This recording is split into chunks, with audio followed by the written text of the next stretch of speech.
One.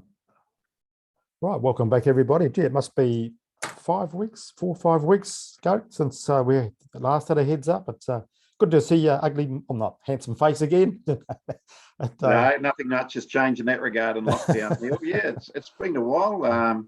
Good to be back though, and strange times we live in. We missed a couple of weeks of racing, but everything's back up and running now, and let's hope it continues that way. I hope you've had a good freshen up yourself. No, it's been good actually. That first 2 weeks off was good. No racing and just being able to walk and do things in peace and quiet. No cars on the road. Quite an unusual feeling, but I thought let's make the most of it. So it was really good. But as racing started up again, gee, it was race day after race day, wasn't it? Until we've sort of settled down now a wee bit. Yeah, I think we had in the north there with trials. They had 7 days in a row, give or take.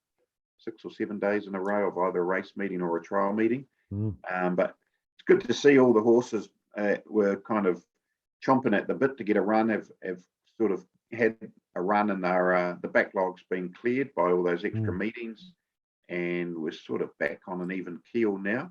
So 2 meetings tomorrow, Neil. New Plymouth and Te Rapa. I would say they're the best meetings going round this year, but obviously a bit of an entree before the big day at Hawke's Bay next Saturday. Next Saturday, yeah. No, looking forward to that. And last week we had some good racing at Wanganui. Gee, it was some subscribers and some viewers will know that we're involved with a horse called or filly called Princess Biddy, who did us proud on Saturday. And gee, at one stage there, I thought, gee, she's going to fight back and win this. But first run, or a debut run against race fit horses who had won races before, I was really quite chuffed to see her fight back for third. Yeah, well, nice to get the nose right down on the line for that third from a black type point of view for a filly. But yeah, I'd say it was one of them, probably my biggest thrills actually, Neil. Got 31 owners, including yourself, in the filly. A few first timers, a lot of young dudes who are very enthusiastic, and it's been a long wait to get her to the races, but that was part of the plan, was to be patient with her. She's excelled at jump outs along the way, and just things conspired against us in terms of getting a plan. Was to have a run before the Guineas, but due to either COVID or being balloted out at Woodville, that didn't happen, and who knows what would have happened if she had a run prior to the Guineas. But she ran very well third, so a horse with a bit of upside, we think. So one to keep an eye out for all the subscribers. Too right. I think the best part of being involved in this horse is the updates we're getting via Facebook, the videos and about the training and the track work and the jump outs and all the information there. You get that attachment to the horse, the people involved around the horse, and just the feeling of wanting her to do so well on race day was terrific. And I've got to say, the feedback from Chrissy, even over the last year, it's been terrific. So it's just great to have that. I don't think I've never had it from another trainer before. So 4 marks to Chrissy for keeping us up to date. It was great. Yeah, I guess that's all part of the journey when you've got owners spread far and wide, not just in New Zealand, actually. There's a few in Australia. Obviously, they can't just pop down and lean over the rail and give her a pat or watch her work or whatever. So the power of modern technology, videos and the like, and just trying to encapsulate a bit of the personality of the horse. Yeah, she's definitely got a bit of that, Neil. She bites and she kicks, and typical female, dare I say it, but unruly. But no, she that's probably a good thing in terms of her when she hits the racetrack, that desire to really want to win. Yeah, and I think the owners enjoy that. And obviously Saturday, I was fortunate that the owners couldn't be on track, so trying to give a bit of that pre-race build up and seeing her settled in the tie-ups, and then through the birdcage, and then the post-race. Hopefully those owners got a good experience, and fingers crossed at her next start, wherever that may be, everyone will be allowed back on track and get to see her in the flesh. And hopefully she continues to improve and might sneak a win or two down the track, Neil. Yeah, fingers crossed. But there were big expectations because I think Chrissy trained the previous two winners or last two of the three winners on the day. Yeah, Biddy was going for the hat trick. So Yeah, pressure was on. I was stable hand collecting the saddles. So I collected the saddles for the last two winners and brought them down. So I was hopeful I could get a hat trick, but I think everyone was pretty happy. A third on debut in a listed race kind of felt like a win. So yeah, we'll take right. that. Yeah. The stables are going well. Yeah, and I'm just looking up interesting. I often mention them on Australian TVs in the previews, the jockey trainer combo and what the strike rate is like, and had a look at Chrissy Banbury's and Sarah McNabb's combination. Last 15 rides, 5 wins, so a strike rate of 3, which is outstanding. And also Chrissy's strike rate with fresh runners. This is off the Love Racing website. 22 starts, 7 winners, 1 second and 10 placing. So that's 18. Nearly 80%, about 80% strike rate for a top 3 for a place. So watch out for Chrissy's. I think that's a testament to how good she is at getting horses fit and ready. Would you agree with that? Yeah, the training regime is probably a bit different. I think it's pretty well documented, the use of a water treadmill. Basically, horses work on that 6 days a week unless they go into the track for a gallop. But take a horse like Deerfield, he might go, say, 4 weeks between races. He'll work on the water treadmill, say 24 times, probably 22 times, and have 2 gallops in that 28-day period. And so, I think it works quite well. Keeps the weight off their legs, keeps their legs fresh, and obviously horses that have issues, it helps. But it's certainly they work up a sweat on that water treadmill. I wouldn't want to be in there, Neil. I was going to say, yeah. I'll come down and lose a few kilos myself. Basically, their knees when they're fit and working hard, it's right up to their knees, and just give you an idea, say a staying horse like Lava Rock, he might go 15, 16 minutes. Biddy normally does 12 minutes on the water treadmill. Some of Bella Conte, she'll do anywhere between 8 and 12 minutes. So it's a fair, it keeps their heart rate up, that's for sure. But just seems to work, and then just go into Foxton for the gallops. But long may it continue, but we know in this game, Neil, one day you might be a cock rooster, but the next day you could be a feather duster. And on the roast chicken Sunday night roast menu. For tomorrow, we've got good racing at New Plymouth. There's that 8th race I thought would target as probably one to preview. It's pretty even sort of field, but the track conditions, you're living fairly well. I would expect, heavy 10. I wouldn't expect any improvement on heavy 10. I think the rain has come and potentially more forecast. So it's going to be testing, heavy 10. But when you look through this field, I don't think any horse would go, oh, I don't want a heavy 10. They're all pretty adept in wet track conditions. So it's going to be a good race, very even betting race with a $5 favourite, and about 5 of them, 6 of them paying anywhere between $5 and $7. So good betting contest. You've got one sorted out though, Neil. And I was looking through the field and I thought it's going to be a testing track, like say for that. Well, the rain is forecast for tonight, but I'll just bring up the field here. There's a horse down on the weights there, in fact, carrying only 52 kgs with Bailey Rogerson on. Z for said. It's only carrying, as I say, 52, is it 53, 52 kgs. And last start, he carried 61.5 at Tiarawa on a dead track, which didn't suit him. He was a bit slow away, booted up to get the trail, and he wasn't too far at the end, only 4 lengths away at the end, and a pretty fast time for a mile there. And he does drop that 10 kgs. And I've got a visual aid here that you might be interested in seeing. One of these things here, some of the viewers might use one of these before, kettlebell. It's 10 kgs and it's not light. You've got to really push into it. So imagine I'll one of those. do a set of 12 above your head. I can do a couple. They're good. I really enjoy using these. They're really good. But that is a fair weight to have off your back. So old Zed is going to be feeling. I'll just refresh this page. Going to be feeling that difference in weight. And I thought, well, if he can get a reasonable run from that wide gate and come into it at the right time, he's got to be a decent chance of getting over them. So I thought he was a pretty good chance just for that reason, because he's won there on a similar kind of track. And Yep. No, he likes his home course, and obviously went some good races at Riccarton over the national week. So I won't tip anything to beat him, Neil. I'll be watching with interest to see whether your kettlebell tip of the week. I should have one of those each week. Kettlebell tip of the week. Yeah, interesting.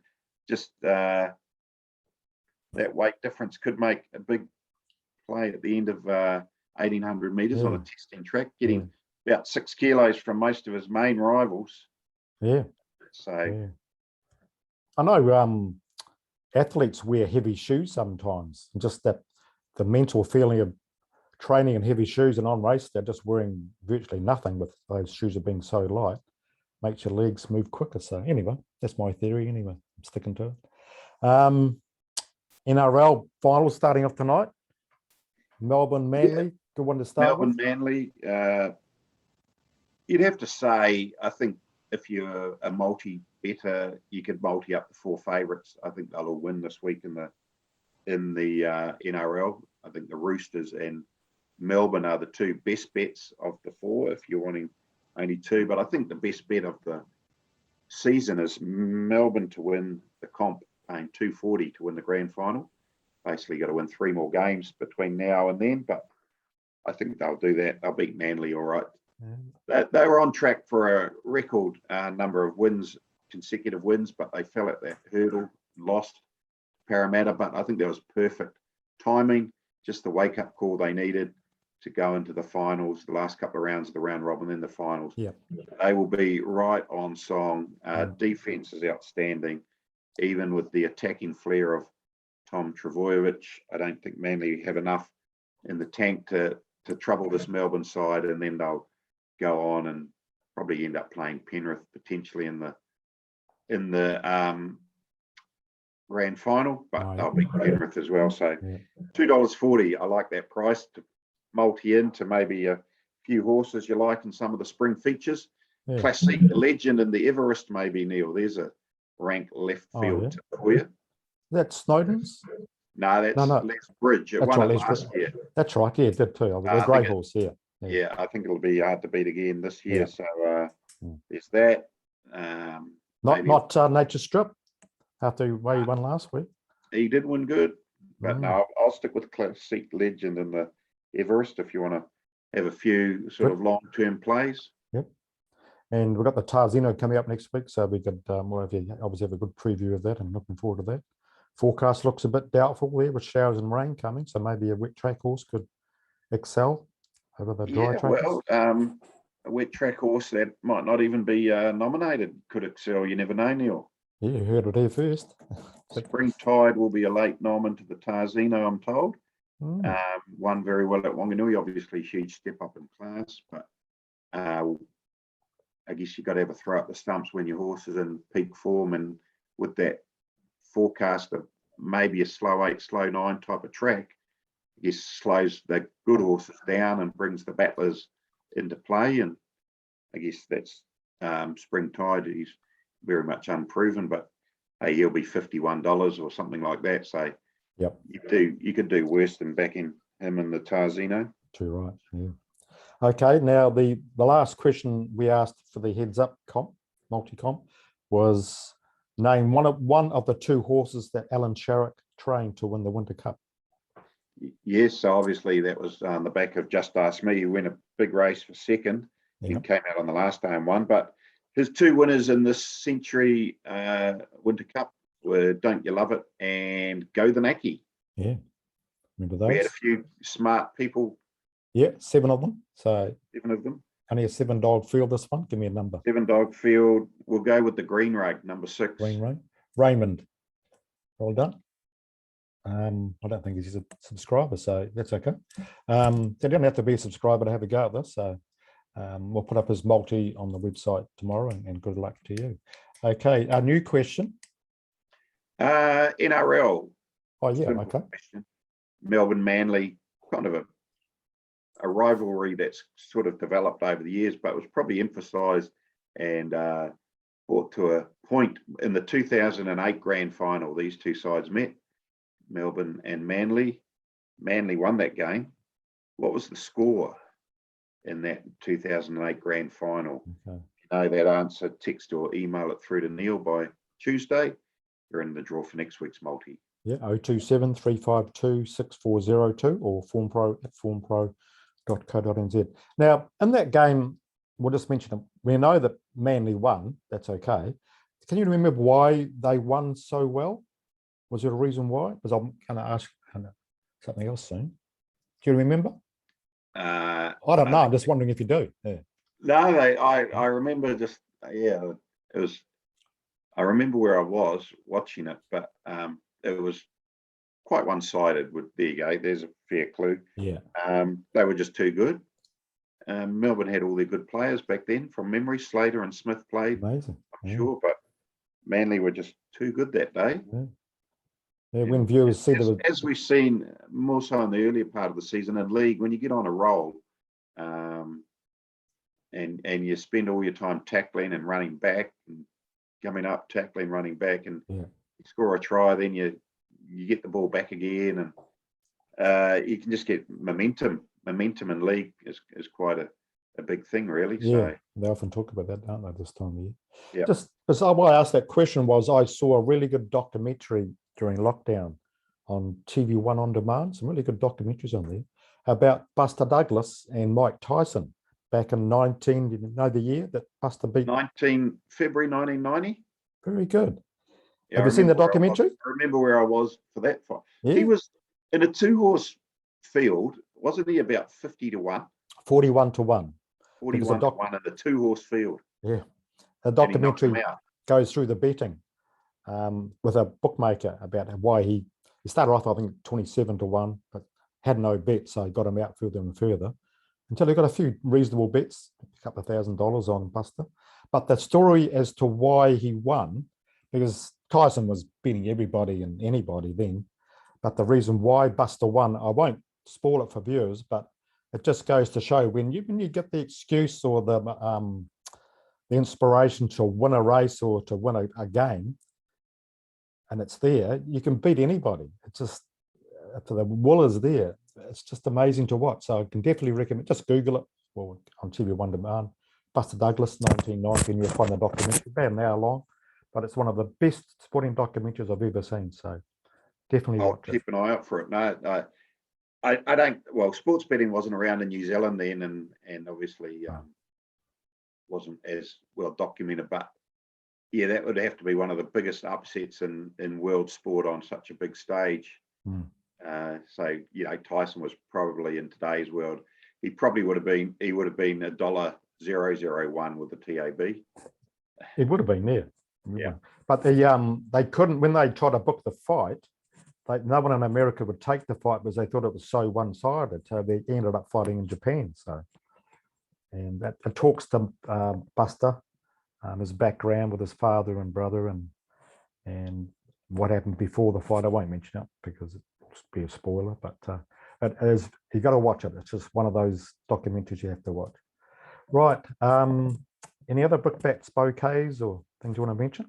Sort of touched on it earlier, just the ability of the industry to adapt to something completely out of their control, i.e. COVID lockdown, and when racing was able to commence in level 3, to get all those meetings up and running, to make a few venue switches, date switches, and programming switches to, I guess, have as little impact as possible on the good horses with their spring campaigns and every other horse trying to get a run.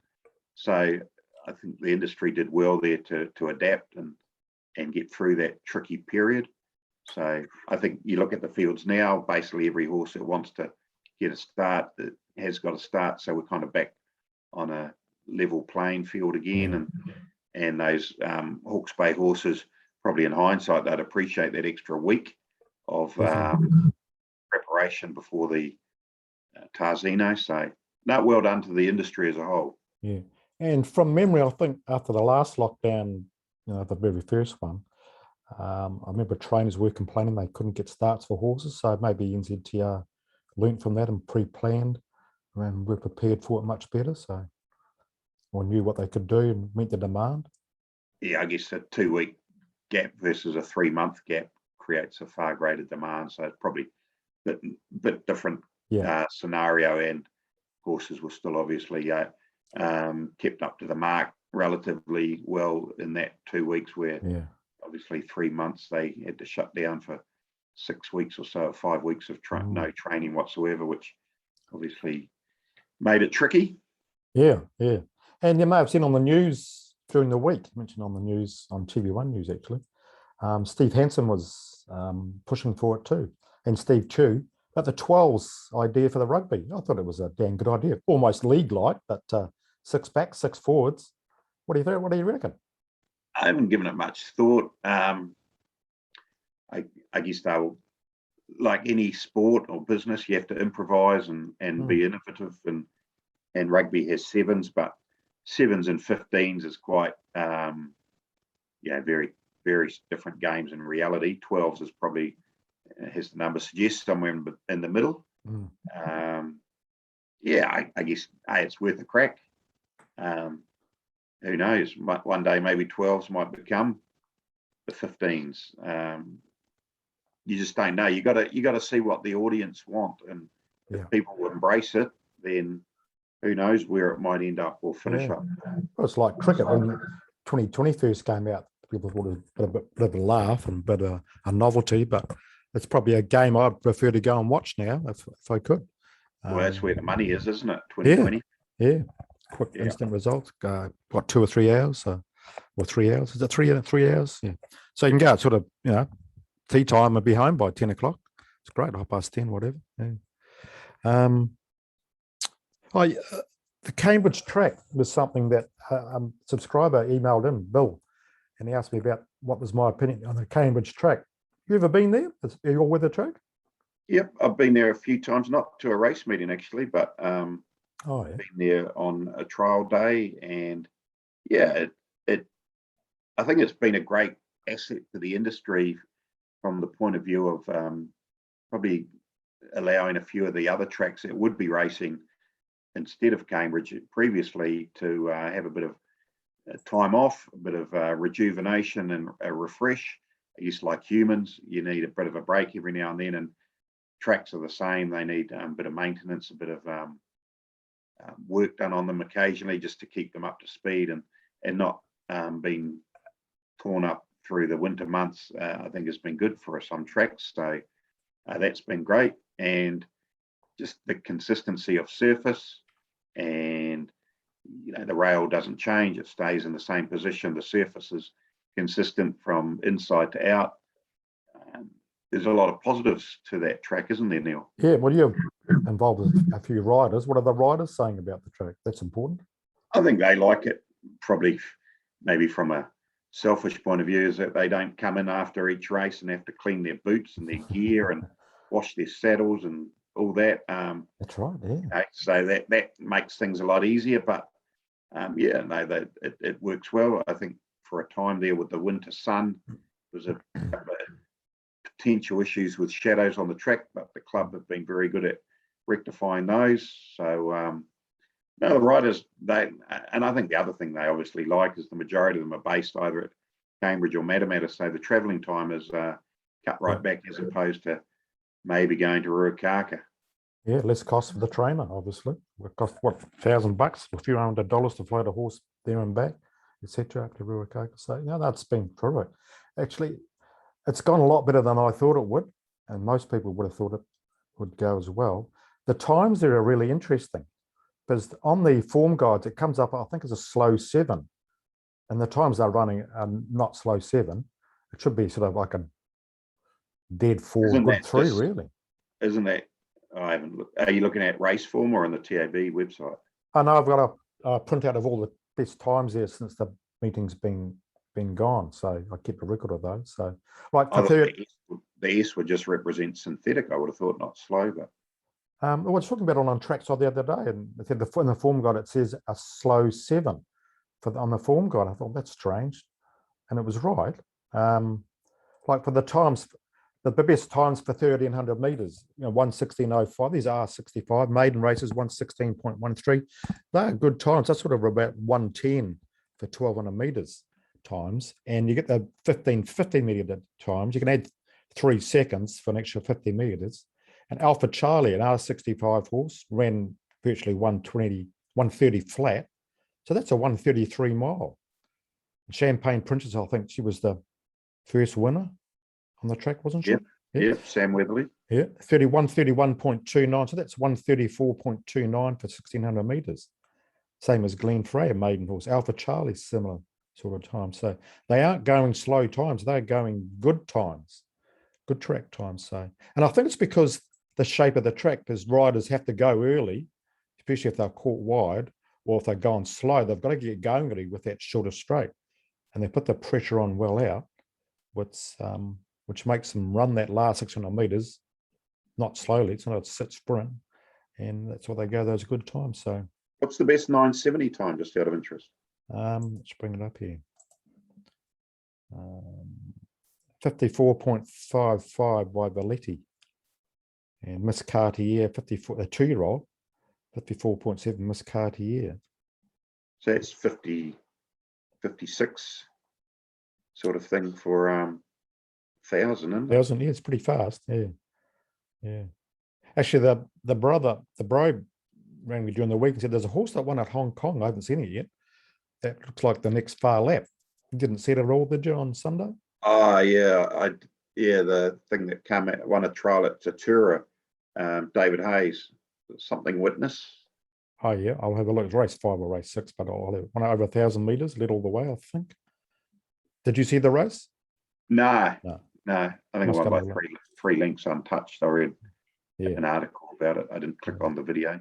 no, he was raving about it. So I'll go. Is back he and have a- raving about the Warriors playoff What do you prospects? what do you think?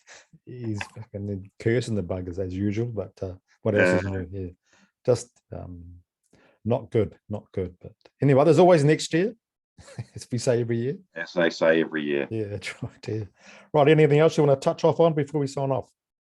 Just let the subscribers know if they were involved in the TAB Punters Club 2 weeks ago. Oh, yeah. That had a starting pool of about 280 odd thousand. The TAB will be running another one of those for Tarzino Day next Saturday. So keep an eye out on the TAB website. Obviously, you place a bet as such, which becomes your entry into the Punters Club.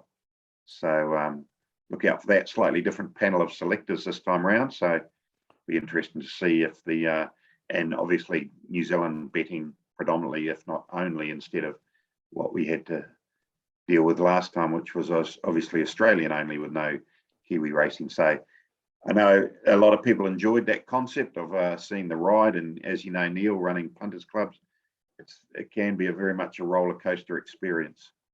It sure is, and gee, there was a big roller coaster in the last one, wasn't there? With that 50,000, that was a great bet. $50,000 Quinella. In the last race at I'd say it's by far and away the largest Quinella collect in New Zealand history. And it will be for a long time, I think. $270,000 collect off a Quinella. Yeah. It was the last race at Moonee Valley, in case people don't know, but Caulfield. Caulfield, that's right, Caulfield, yeah. And I don't know whose call it was, whether it was Luke's or somebody who gave me the information, but it was one of the best bets of a lifetime you could have. And to see it come in must have been, and it wasn't close, they were first. You knew at about the 200 it was coming in. So great call. Yeah, we had a few close shaves that didn't go our way, so it was nice to get that one up. But that concept seems to work well with the TAB doing all the admin and that, and then they were generous enough to top up the payment back to $1 for dollar. I think on average it meant 4,200 people got $6 more than they should have. So I think a good goodwill gesture there to right. people the extra $6 on average. So Yeah, no, they'll be happy. And most of those will be back in again next Saturday as well. Too. Have a go myself too, just to keep that interest up. So now looking forward to previewing some of those big races on Saturday. There's going to be some decent racing and really good horses, obviously. So and spring has sprung, just walking around the place, you're starting to see all the flowers coming out and the blossoms starting to come out. So and a few lambs around. It's terrific. So okay, so go the Storm tonight. So that's a big punt for tonight. Storm. Yep. Head to head Storm. dollar And 37. then if you're feeling brave, then you can multi up the rest of them, the Roosters, the Penrith and the Eels. But if you Storm and Roosters, they're the two specials the weekend. Yeah. And the kettlebell tip of the week is Z for Z and the 8th race at New Plymouth. So with Bailey Rogerson on. Good rider. Anyway, hope she's really good tomorrow too. Rightio. Have a good weekend, everybody, and make plenty.